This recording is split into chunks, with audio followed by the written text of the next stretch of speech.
ଜୀବନ ଶିक्षाविद एवं उपयुक्त पथ प्रदर्शक अटंती। से विद्यालय को आसला दिन निजर अदम्य उद्यम और चेष्टा फल विकास आड़ को आगे नहीं आम मान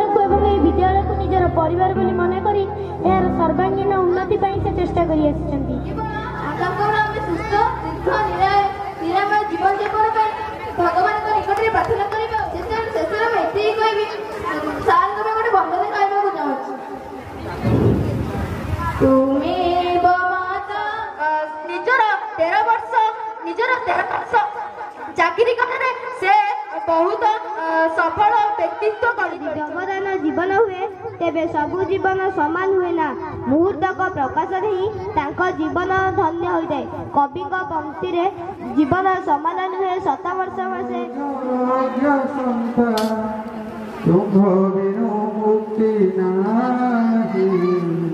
हे गुरु तुम्हें मंगलमय गोटे शिशु गोटे सुंदर बही गोटे शिक्षक एवं गोटे कलम गोटे बढ़िया कथा कही आमर मलाला यूसुफ जाए बहुत सुंदर कथाटी से कही बंधुत्व आरंभ पे कहले तो सकाल हो 16 वर्ष भितर केते जे कौन भल पाइबा केते तिक्त अनुभूति ता भितर जाइछि सेटा मु वर्णना करि परिबि ना सेटा जेना मु जानिछन्ते एवं मु मध्य जानिछि हम भितर आजिबा तारे आमे समस्त जने जने कलाकार आमे किछि एठी अभिनय करैको आसीछे ए रंगमंच रे आमे एभଳି अभिनय करिबा आ समय आसिले आमे अभिनय सारी फेरी जिबा किंतु आमे किभଳି अभिनय कले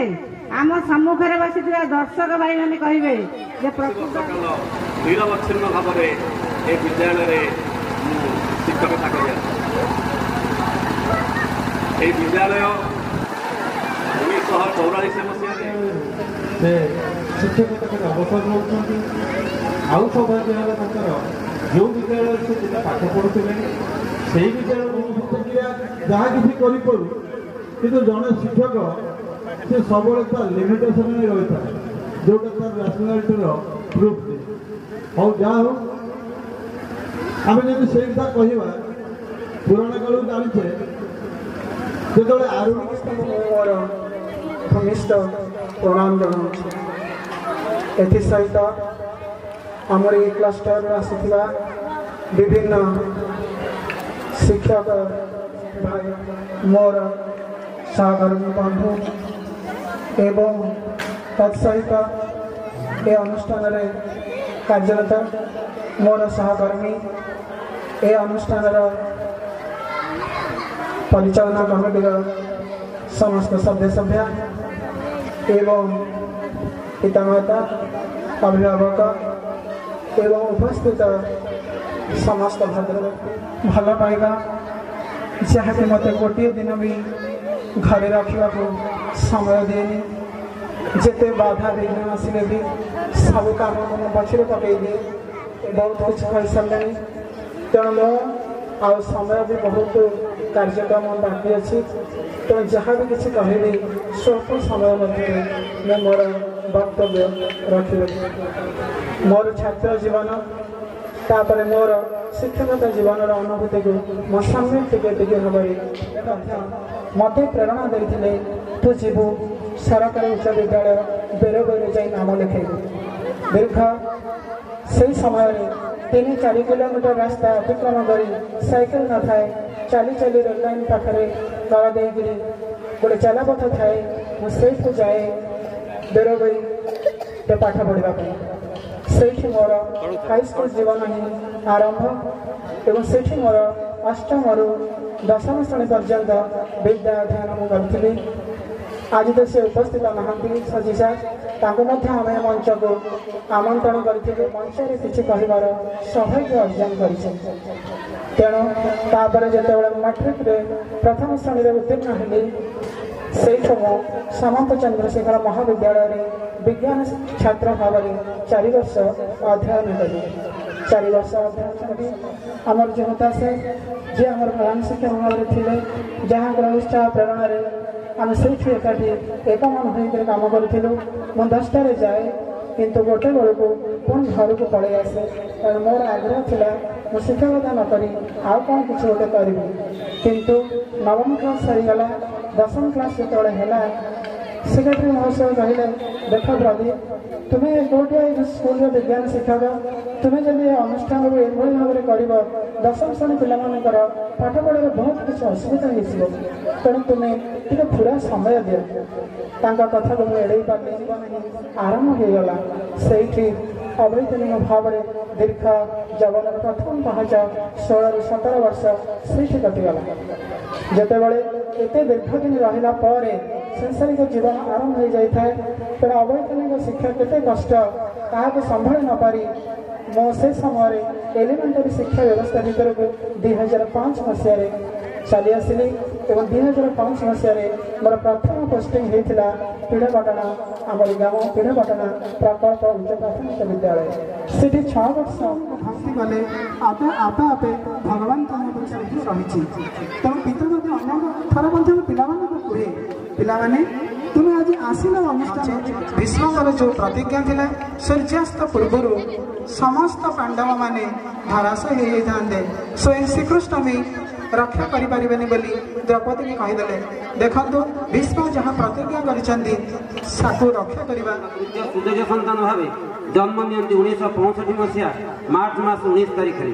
ଶୈଶବ ଅବସ୍ଥାରୁ ଶିକ୍ଷା ନନ୍ଦିଘୋଷର ସୁଦକ୍ଷ ସାରଥୀ ସାଜି ଶ୍ରେଣୀ ପରେ ଶ୍ରେଣୀ କୃତିତ୍ୱ ଅର୍ଜନ ପୂର୍ବକ ପିଢ଼ପାଟଣା ପ୍ରାଥମିକ ବିଦ୍ୟାଳୟରୁ ପ୍ରାଥମିକ ଶିକ୍ଷା, ବାନାମ୍ବର ଉଚ୍ଚ ବିଦ୍ୟାଳୟରୁ ଉଚ୍ଚ ପ୍ରାଥମିକ ବିଦ୍ୟାଳୟରେ ଶିକ୍ଷାଦାନ ପାଇଁ ପଦାର୍ପଣ କରି ସମସ୍ତ ଛାତ୍ରଛାତ୍ରୀ ଓ ଶିକ୍ଷକ ଓ ଶିକ୍ଷୟିତ୍ରୀମାନଙ୍କ ପ୍ରିୟ ଭାଜନ ହୋଇ ଆଜିର ଦିନରେ ଅବସର ଗ୍ରହଣ କରୁଛନ୍ତି। ହେ ମାନନୀୟ ପିତାମାତାଙ୍କର ସାର୍ଥକ ସନ୍ତାନ ଆପଣ, ପ୍ରଫୁଲ୍ଲିତ ମୁଖମଣ୍ଡଳ ଆଗନ୍ତୁକ ମନରେ ଭରି ଦିଏ ଖୁସିର ସମ୍ଭାର, ସହାସ୍ୟ ବଦନରେ କ୍ଳାନ୍ତ ଶାନ୍ତ ମୁଖରେ ହସ ଫୁଟାଇବା ଆପଣଙ୍କ ମହାନ ବ୍ରତ। ଶିକ୍ଷକତାର ମାଧୁର୍ଯ୍ୟ ପ୍ରୟୋଗରେ ଅନେକ ନିଖୁଣ ଚରିତ୍ର ଗଢ଼ିବାରେ ଆପଣ ସିଦ୍ଧହସ୍ତ। ଆପଣଙ୍କର ସୁଖ ଦୁଃଖର ସାଥୀ ସହଧର୍ମିଣୀ ଶ୍ରୀମତୀ ମହାଶୟ, ଶସ୍ୟ ଶ୍ୟାମଳା ବିମଣ୍ଡିତ ଉତ୍କଳ ପ୍ରଦେଶର ଅତି ଗେହ୍ଲାରେ ପିଲାଦିନ କଟିଥିଲା ଭାଇ ଭଉଣୀ ଓ ପରିବାରର ସମସ୍ତ ସଦସ୍ୟମାନଙ୍କ ମଧ୍ୟରେ ବାଲ୍ୟ ଶିକ୍ଷା ଗାଁ ଚାଟଶାଳୀରୁ ଆରମ୍ଭ ହୋଇ ପ୍ରଥମରୁ ତୃତୀୟ ସମାବର୍ତ୍ତନ ଓ ଜନମଙ୍ଗଳ କାର୍ଯ୍ୟ କରିବାର ପାଇଁ ସମର୍ଥ ହୋଇପାରିଛନ୍ତି। ଷାଠିଏ କାର୍ଯ୍ୟରୁ ଅବସର ନେଉଛନ୍ତି। ଆଜିର ଏବଂ ଅବଶିଷ୍ଟ ଜୀବନର ପ୍ରତିଟି ମୁହୂର୍ତ୍ତ ପରିବାର ଓ ଆତ୍ମୀୟ ସ୍ୱଜନଙ୍କ ସହ ସୁଖ ଶାନ୍ତିରେ ବିତି ଯାଉ। ଭବଦୀୟ ଆଞ୍ଚଳିକ ସାଧନ କେନ୍ଦ୍ର ରେଞ୍ଚର ସମସ୍ତ ଶିକ୍ଷକ ଓ ଶିକ୍ଷୟିତ୍ରୀ ଲାଗି ରୁହନ୍ତୁ।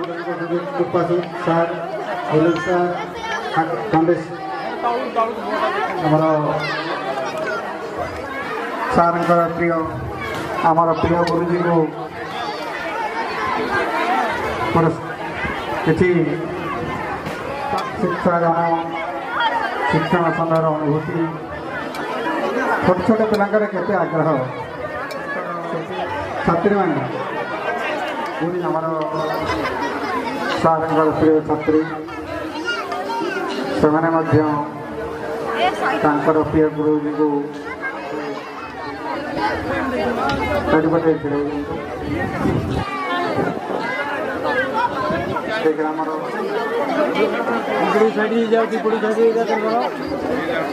ପଛୁ ପଛୁ ଆଉ ଟିକେ ଯାଉନ ସାଂସ୍କୃତିକ କାର୍ଯ୍ୟକ୍ରମ ଦାଦା କିଏ ଅଛି?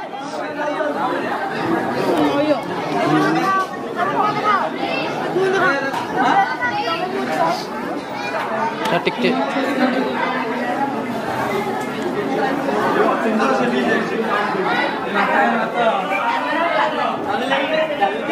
ଆସିବ।